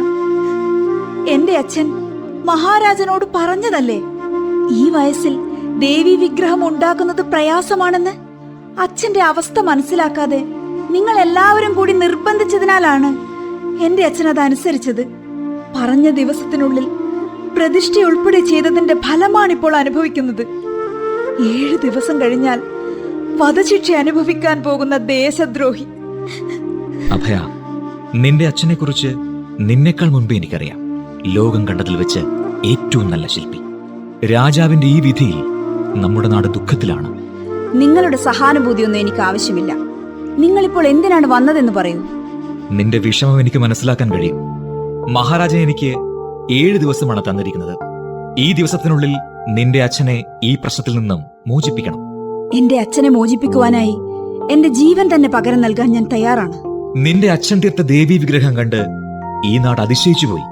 പക്ഷേ എന്തേ?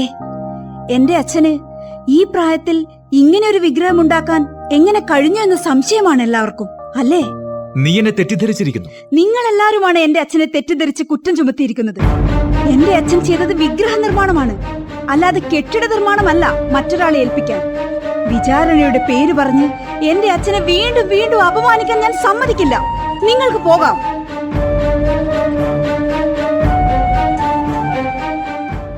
മഹാരാജൻ, വന്നാലും അഭിമന്യു, വന്നാലും നാം നിങ്ങൾക്ക് തന്ന 7 ദിവസം തീരുവാൻ പോകുന്നു. വിഗ്രഹത്തിൽ കള്ളത്തരം കാണിച്ച ആളെ കണ്ടുപിടിച്ചോ, അതോ തോൽവി സമ്മതിക്കുന്നു? രണ്ടുമല്ല മഹാരാജൻ. അഭിമന്യു രാജസഭയെ പരിഹസിക്കുകയാണോ? രാജസഭയുടെ സമയം നഷ്ടപ്പെടുത്തുന്നത് രാജാവിനെ അപമാനിക്കുന്നതിന് തുല്യമാണ്. ഇതിന് എന്ത് ശിക്ഷയാണ് ലഭിക്കുക എന്നത് അഭിമന്യുവിന് അറിയാമല്ലോ. രാജാവിന്റെ സമയം വളരെ വിലപ്പെട്ടതാണെന്ന് എനിക്ക് അറിയാവുന്നതുപോലെ തന്നെ മഹാരാജൻ എനിക്ക് തന്ന 7 ദിവസം പാഴാക്കിയുള്ള വിപത്തും എനിക്ക് നല്ല ബോധ്യമുണ്ട്. ആത്മപ്രശംസ നിർത്തിയിട്ട് അന്വേഷണത്തിൽ എന്ത് പുരോഗതിയുണ്ടെന്നത് പറയൂ. ഈ പ്രശ്നത്തിൽ മഹാരാജൻ എനിക്കനുവദിച്ച 7 നാളിനുള്ളിൽ ഇതിന്റെ നിജസ്ഥിതി അങ്ങയുടെ മുന്നിൽ സമർപ്പിക്കുന്നു.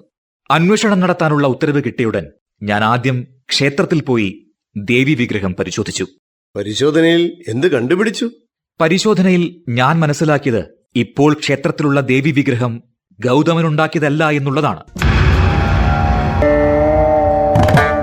നിങ്ങൾ എന്താണ് ഈ പറയുന്നത്? ആ വിഗ്രഹം ഗൗതമൻ ഉണ്ടാക്കിയതല്ലെന്നോ? അതെ മഹാരാജൻ, ആ വിഗ്രഹം യഥാർത്ഥമല്ല. ക്ഷേത്ര പുനരുദ്ധാരണം നടത്തി ഗൗതമൻ പുനഃപ്രതിഷ്ഠ നടത്തിയ വിഗ്രഹമല്ല അത് എന്ന് എനിക്ക് ഉറപ്പിച്ചു പറയാൻ കഴിയും. അതെങ്ങനെ ഇത്ര ഉറപ്പിച്ചു പറയാൻ കഴിയുന്നു? നിങ്ങളുടെ കയ്യിൽ തെളിവ് വല്ലതുമുണ്ടോ? തെളിവുണ്ടോ എന്ന് ചോദിച്ചാൽ ഇതെല്ലാം തൽക്കാലത്തേക്ക് ദേവിയുടെ ഒരു കളിയാണെന്ന് തന്നെ പറയേണ്ടി വരും. ഇതെന്ത് മറിമായം? ദേവിയിലുള്ള വിശ്വാസത്തെയാണ് അഭിമന്യു ചോദ്യം ചെയ്യുന്നത്. ഇതെല്ലാം ദേവിയുടെ കളിയല്ല, അഭിമന്യുവിന്റെ കളിയായിട്ടാണ് എനിക്ക് തോന്നുന്നത് മഹാരാജൻ. അഭിമന്യു, നേരിട്ട് വിഷയത്തിലേക്ക് വരൂ.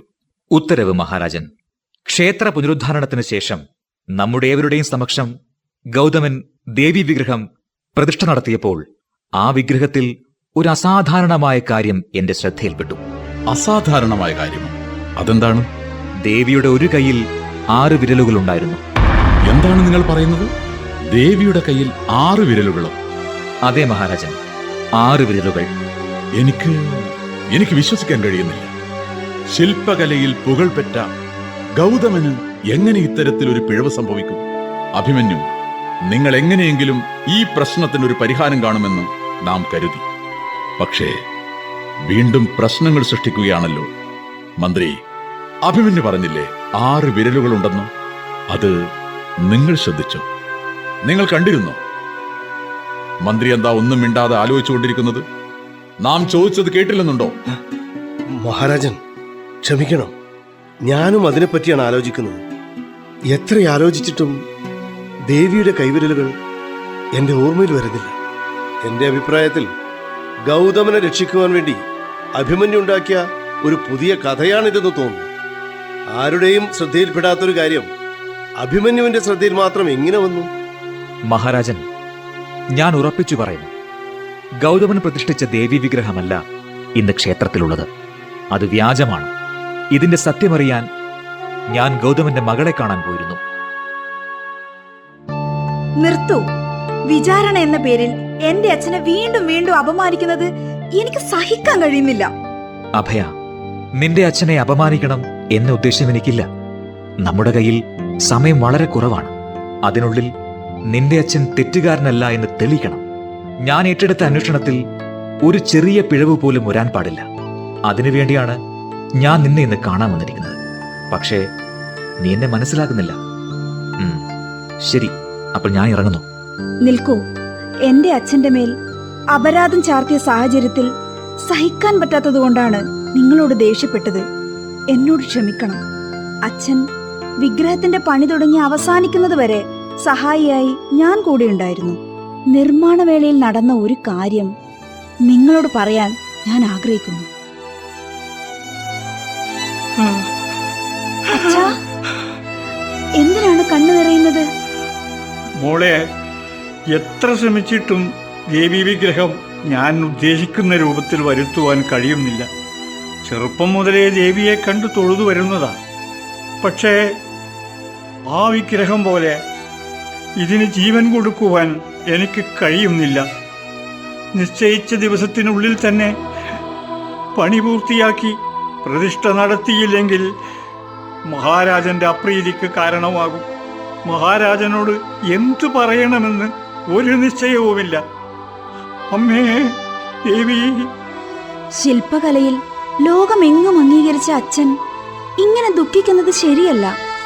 അച്ഛാ, ദേവി വിഗ്രഹം ഉണ്ടാക്കുവാൻ മഹാരാജനോട് കുറച്ചുകൂടി സമയം ചോദിക്കുന്നതിൽ തെറ്റൊന്നുമില്ല. ലോകമെങ്ങും അംഗീകരിച്ച ശില്പിയാണ് ഞാൻ. മഹാരാജാവിന് പറഞ്ഞ സമയത്ത് വിഗ്രഹം കൊടുക്കാത്ത ചീത്തപ്പേര് എനിക്ക് വന്നു ചേരും. മറ്റെന്താണൊരു വഴി? മോളെ, എന്റെ മനസ്സിലുള്ള ദേവി വിഗ്രഹം തീർക്കാൻ നിനക്ക് എന്നെ സഹായിക്കാനാകൂ. എന്റെ സഹായമോ? അച്ഛൻ എന്താണ് ഉദ്ദേശിക്കുന്നത്? മോളെ, ക്ഷേത്രത്തിലുള്ള ദേവീ വിഗ്രഹത്തെ പോലെ നീ നിന്നെ രൂപപ്പെടുത്തിയാൽ ഈ ദേവീ വിഗ്രഹം ഞാൻ ഉദ്ദേശിക്കുന്നത് പോലെ പൂർത്തിയാക്കാൻ കഴിയും. അച്ഛൻ എന്താണ് ഈ പറയുന്നത്? ദേവിയെ പോലെ ഞാൻ എന്നെ രൂപപ്പെടുത്താനോ? തെറ്റല്ലേ അത്? അതിൽ തെറ്റൊന്നുമില്ല. അടിസ്ഥാനപരമായി നാം എല്ലാവരും ദേവീ സൃഷ്ടിയിൽ പിറന്നവരാണ്. ദേവീ ചൈതന്യം നമ്മുടെ ഓരോരുത്തരുടെയും ഉള്ളിലുണ്ട്. ചില ദേശങ്ങളിൽ ഇതുപോലെ നടപ്പിലാക്കിയിട്ടുമുണ്ട്. അച്ഛന്റെ മനോവേദന മാറ്റാൻ ഇത് മാത്രമാണ് വഴിയെങ്കിൽ അത് നിറവേറ്റുക എന്നത് എന്റെ കടമയാണ്. ഇതാണ് സംഭവിച്ചത്. ഗൗതമൻ സ്വന്തം മകളെ ദേവീരൂപമായി കണ്ടുകൊണ്ടാണ് വിഗ്രഹമുണ്ടാക്കിയത്. അഭിമന്യു നേരത്തെ പറഞ്ഞതുമായി ഇതിനെന്തു ബന്ധം? ബന്ധമുണ്ട് മഹാരാജൻ. ശില്പകലയിൽ അഗ്രഗണ്യനായ ഗൗതമൻ സ്വന്തം മകളെ ദേവിയായി കണ്ട് വിഗ്രഹം നിർമ്മിച്ചപ്പോൾ അഭയ്ക്കുള്ള 6 വിരലുകളും ദേവീ വിഗ്രഹത്തിൽ സൃഷ്ടിക്കപ്പെടുകയായിരുന്നു. അത് ഗൗതമന്റെ തെറ്റല്ല. വിഗ്രഹ നിർമ്മാണ സമയത്ത് പൂർണ്ണമായും ഗൗതമനിൽ ആവേശിച്ച ദേവിയുടെ ശക്തിയാലാണ് അങ്ങനെ സംഭവിച്ചത്. അഭിമന്യു, യഥാർത്ഥ വിഗ്രഹം കിട്ടുന്നതുവരെ നാം ഇത് വിശ്വസിക്കാൻ പോകുന്നില്ല. മഹാരാജൻ, എന്റെ വിശ്വാസപ്രകാരം ഗൗതമൻ ഒരു തെറ്റും ചെയ്തിട്ടില്ല. ഒന്നു മാത്രം പറയാൻ ഞാൻ ആഗ്രഹിക്കുന്നു. ദേവീ വിഗ്രഹം ക്ഷേത്രത്തിൽ നിന്ന് കളവ് പോയത് സത്യമാണ്. ഇതിനെല്ലാം മൗനസാക്ഷിയായ ദേവി തന്നെ തെറ്റ് ചെയ്തവരെ നമ്മുടെ കൺമുന്നിൽ കൊണ്ടുവന്ന് നിർത്തും. വന്ന് വന്ന് ഞാനുണ്ടാക്കിയ കഥകളെല്ലാം പാഴായി. ആരവിടെ? ചാരന്മാരുടെ അധിപനോട് വരാൻ പറഞ്ഞിരുന്നു. വന്നോ? വന്നിരുന്നു മന്ത്രി. അവിടുന്ന് കാണാൻ കാര്യാലയത്തിൽ ഇരിപ്പുണ്ട്. ശരി, വരാൻ പറയൂ. ഉത്തരവ് മന്ത്രി. എന്താ അധികാരി, ക്ഷീണിതനായി കാണുന്നു. രഹസ്യങ്ങൾ അന്വേഷിച്ച് ക്ഷീണിച്ചു പോയോ? അതെ മന്ത്രി, നാട്ടിലെ എല്ലാ രഹസ്യ വിവരങ്ങളും അന്വേഷിച്ച് കണ്ടുപിടിച്ച് മഹാരാജന്റെ മുന്നിൽ എത്തിക്കണ്ടേ? ഓഹോ, അങ്ങനെയോ? ശരി, ഗൗതമന്റെ മേൽ ചുമത്തിയ കുറ്റത്തെപ്പറ്റിയുള്ള അന്വേഷണത്തിന്റെ എന്തെങ്കിലും വിവരമുണ്ടോ? ആ ചുമതല ഇപ്പോ അഭിമന്യുവല്ലേ നോക്കുന്നത്. മഹാരാജൻ കൊടുത്ത 7 ദിവസത്തെ സമയം നാളത്തേക്ക് കഴിയും. ഇതുവരെയും ദേവീ വിഗ്രഹത്തിന്റെ വിവരങ്ങൾ കണ്ടെത്താൻ കഴിഞ്ഞിട്ടില്ല. ഗൗതമന്റെ ശിക്ഷ നാളെ എന്തായാലും നടക്കും, തീർച്ച. മന്ത്രി അദ്ദേഹം, നാളെ അങ്ങയുടെ ഉദ്ദേശങ്ങളും നടക്കാൻ പോകുന്ന ദിവസാ. വിധി ചിരി നിർത്ത്. ക്ഷേത്രത്തിലുള്ള വിഗ്രഹം യഥാർത്ഥമല്ലെന്ന് അഭിമന്യു രാജാവിനെ അറിയിച്ചിരിക്കുന്നു. ദേവീ വിഗ്രഹം മോഷ്ടിച്ച് രാജാവിന് കുഴപ്പവും ജനങ്ങൾക്ക് ദുരിതവും ഉണ്ടാക്കി ജനങ്ങളെ മഹാരാജനെതിരെ തിരിച്ചുവിട്ട് നാട്ടിൽ കലാപമുണ്ടാക്കി ഭരണം എന്റെ കൈകളിലാക്കാൻ പദ്ധതിയിട്ടിരുന്നു. പക്ഷേ അവസാന നിമിഷം അഭിമന്യു എല്ലാ പദ്ധതികളും പൊളിക്കുമെന്നാ തോന്നുന്നത്. മുൻകൂട്ടി രഹസ്യങ്ങൾ മനസ്സിലാക്കി എന്നെ അറിയിക്കേണ്ട നീ ഇപ്പോ ഈ കാര്യങ്ങളൊക്കെ ഞാൻ പറയുന്നത് ഒരു കഥ കേൾക്കുന്നത് പോലെ കേട്ടുകൊണ്ടിരിക്കുകയാണല്ലോ. മന്ത്രി, അങ്ങ് എന്താണ് ഈ പറയുന്നത്? നിന്റെ അടുത്ത് ആദ്യം മുതൽ വിശദീകരിക്കാൻ എനിക്കിപ്പോ നേരമില്ല. അതെ, പോയി ആ ദേവീ വിഗ്രഹം എടുത്തുകൊണ്ടുവാ. എനിക്കതൊന്ന് ശരിക്ക് പരിശോധിക്കണം. ദാ ഇപ്പൊ തന്നെ കൊണ്ടുവരാം. ആ, നോക്കട്ടെ. ഓ, അഭിമന്യു പറഞ്ഞത് ശരിയാ. ദേവിയുടെ കയ്യിൽ 6 വിരലുകളുണ്ട്. ഇനിയും ഈ വിഗ്രഹം നമ്മുടെ കയ്യിൽ വെക്കുന്നത് ബുദ്ധിയല്ല. ഇതെങ്ങാൻ മഹാരാജൻ അറിഞ്ഞ നമ്മുടെ കഴുത്തിന്മേലെ തലയുണ്ടാകില്ല. ഗൗതമന് കൊടുത്ത 7 ദിവസം നാളത്തോടെ തീരുകയാണ്. ഈ വിഗ്രഹം ഒരു കാരണവശാലും അഭിമന്യുവിന്റെ കയ്യിലെത്തുവാൻ പാടില്ല. വിഗ്രഹം എത്രയും വേഗം ഗൗതമന്റെ ഭവനത്തിൽ ഒളിപ്പിച്ചു വെക്കണം. നാളെ ഞാൻ ഗൗതമന്റെ ഭവനം പരിശോധിക്കുവാൻ മഹാരാജന്റെ കയ്യിൽ നിന്നും എങ്ങനെയെങ്കിലും അനുമതി വാങ്ങിക്കാം. മഹാരാജന്റെ മുന്നിൽ വെച്ച് തന്നെ ഗൗതമന്റെ വീട്ടിൽ നിന്നും വിഗ്രഹം കണ്ടെടുത്താൽ അതിലും വലിയ തെളിവില്ലല്ലോ. അങ്ങനെ ഗൗതമൻ കുറ്റക്കാരനെന്ന് തെളിയും. മന്ത്രി, നിങ്ങളുടെ ബുദ്ധിയെ ഞാൻ സമ്മതിച്ചിരിക്കുന്നു. നിന്റെ പ്രശംസ എനിക്ക് ആവശ്യമില്ല. പറഞ്ഞ കാര്യം വേഗം ചെയ്യാൻ നോക്ക്. നമസ്കാരം മന്ത്രി. അകത്തേക്ക് വരുവാൻ അനുവദിച്ചാലും? വേഗം വിഗ്രഹം ഇവിടുന്ന് മാറ്റൂ. വേഗം ആവട്ടെ. മഹാരാജനിൽ നിന്നും അടിയന്തര അറിയിപ്പുണ്ട്. അടിയന്തര അറിയിപ്പോ? എന്താ അത്? പറയൂ. ക്ഷേത്രത്തിൽ നിന്നും മോഷണം പോയ ദേവീ വിഗ്രഹം കിട്ടിയിരിക്കുന്നു. മഹാരാജനും അഭിമന്യുവും കുറ്റക്കാരനായ ഗൗതമനും എല്ലാവരും കൂടി ക്ഷേത്രത്തിലേക്ക് പോയിക്കൊണ്ടിരിക്കുന്നു. മന്ത്രിയോട് എത്രയും വേഗം ക്ഷേത്രത്തിൽ എത്തുവാൻ മഹാരാജൻ ഉത്തരവിട്ടിരിക്കുന്നു. ശരി, നീ ചെല്ല്. ഇതെന്താ പുതിയ കഥ?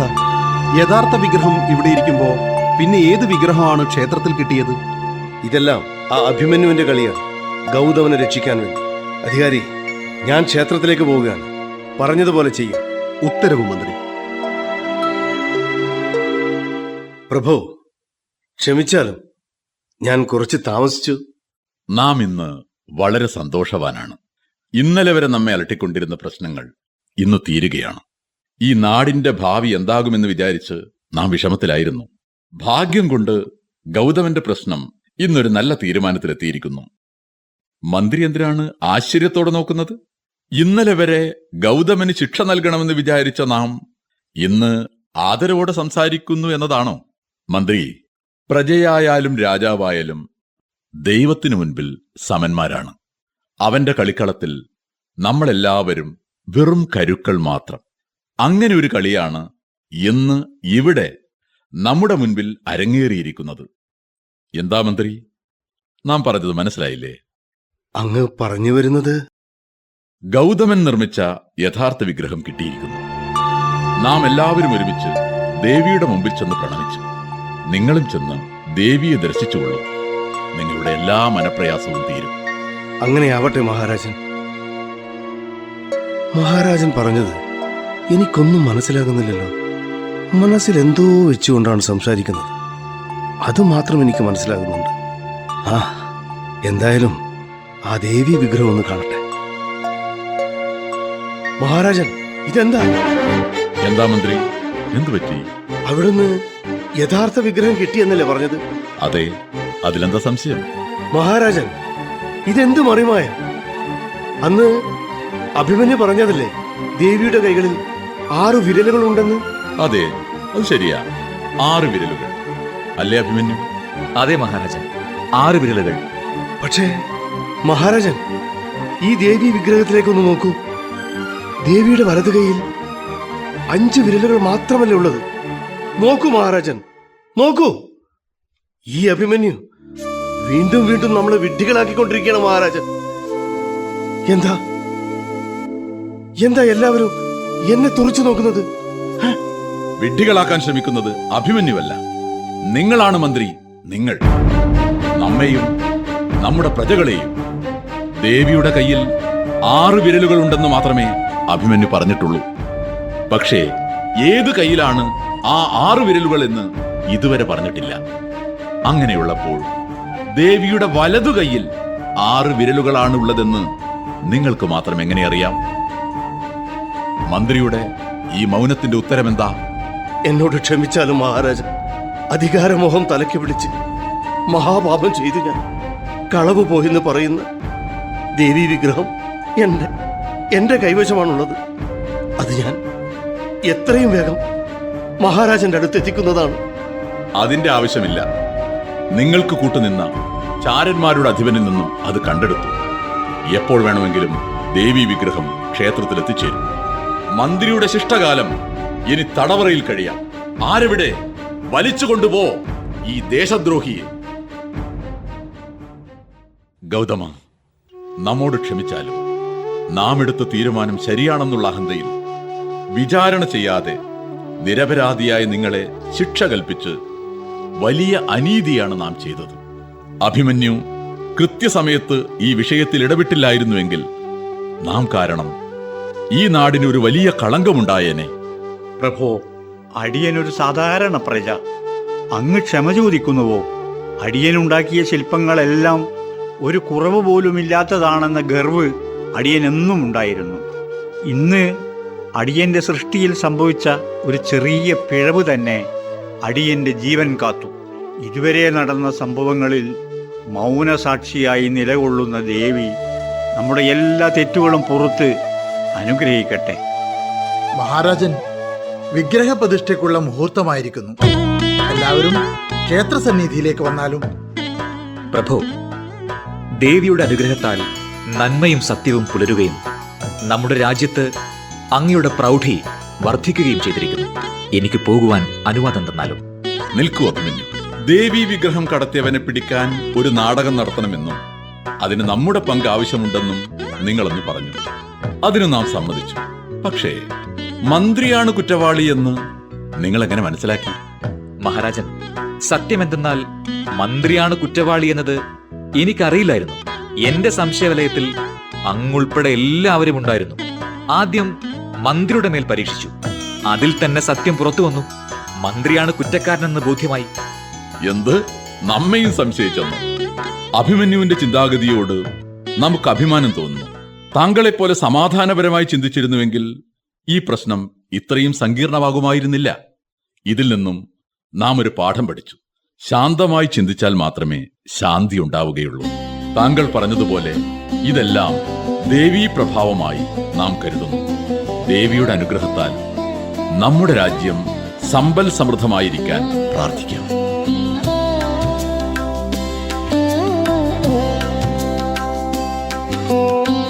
മൗനസാക്ഷി നാടകം ഇവിടെ പൂർണ്ണമാകുന്നു. നാടകരചന, സംവിധാനം വിനോദ് ബാബു എച്ച്. മലയാള പരിഭാഷ KS സിംഗ്. കഥാപാത്രങ്ങളും ശബ്ദം പകർന്നവരും: രാജാവ് U പ്രസന്നകുമാർ, മന്ത്രി ബാലമുരളി ചിറക്കൽ, അഭിമന്യു പ്രജിൻ C കണ്ണൻ, പാൽക്കാരൻ മെഹമൂദ് കുറുവ, പലിശക്കാരൻ അനീഷ് പെരുന്താറ്റിൽ, ഗൗതമൻ കമ്പിൽ P രാമചന്ദ്രൻ, അഭയ ജസ്ന ജയരാജ്, പൂജാരി മോഹനൻ രാമന്തളി, ചാരന്മാരുടെ തലവൻ രാമകൃഷ്ണൻ പഴശ്ശി, ഭടന്മാർ സജി സെബാസ്റ്റ്യൻ, ബാബുരാജ് പെരിയ. നിർവഹണ സഹായം വിനീത സുമം, KV നിഷ, ലേഖ വിമൽ. സാങ്കേതിക സഹായം ഷാജു പൊന്നാരത്ത്. നാടകരചന, സംവിധാനം വിനോദ് ബാബു എച്ച്. മലയാള പരിഭാഷ KS സിംഗ്. അവതരണം ആകാശവാണി കണ്ണൂർ നിലയം.